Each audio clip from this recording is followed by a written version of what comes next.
Assalamualaikum warahmatullahi wabarakatuh.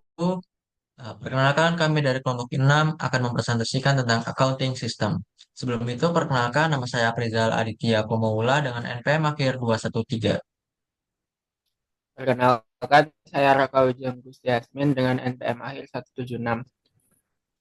Saya Farhan Eja Saputra dengan MPN terakhir 193. Saya Muhammad Faiz Abdurrahman dengan NPM akhir 197.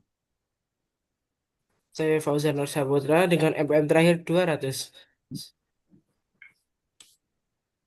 Oke, untuk awal-awal kita masuk ke basic accounting system, yaitu ada sistem akuntansi adalah metode untuk memprosedur, untuk mengumpulkan, mengklasifikasikan, meringkas, dan melaporkan informasi keuangan dan operasional suatu bisnis. Selanjutnya ada perancangan sistem akuntansi. Perancangan sistem akuntansi terdiri dari satu, pengendalian internal, dan yang kedua ada metode pemrosesan informasi. Pengendalian internal adalah kebijakan dan prosedur yang melindungi aset dari penyalahgunaan, memastikan keakuratan informasi bisnis, dan memastikan kepatuhan terhadap hukum dan peraturan.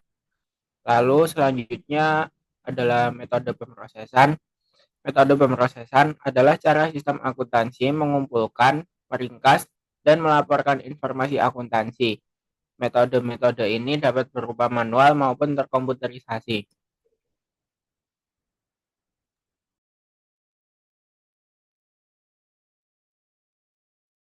Selanjutnya ada manual accounting system. Memahami sistem akuntansi manual berguna untuk mengidentifikasi hubungan antara data dan laporan akuntansi. Selain itu, bagian besar sistem terkomputerisasi menggunakan prinsip-prinsip dari sistem manual. Kemudian ada subsidiary ledger. Sejumlah besar akun individual dengan karakteristik yang sama dapat dikelompokkan bersama dalam buku besar terpisah yang disebut buku besar pembantu. Ada dua, ada dua buku besar pembantu yang paling umum digunakan, yaitu buku besar pembantu piutang usaha dan buku besar pembantu utang usaha.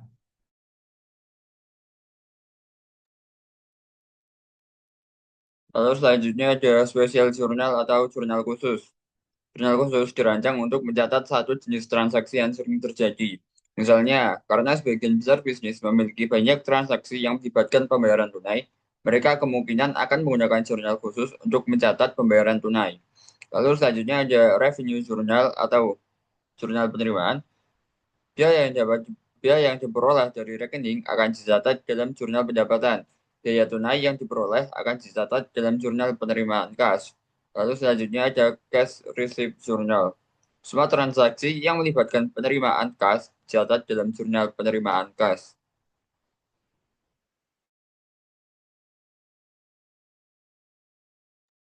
Oke, selanjutnya akan ada skill control account and subsidiary ledger. Setelah semua pembukuan untuk bulan tersebut selesai, saldo dalam buku besar pembantu piutang usaha harus ditotal.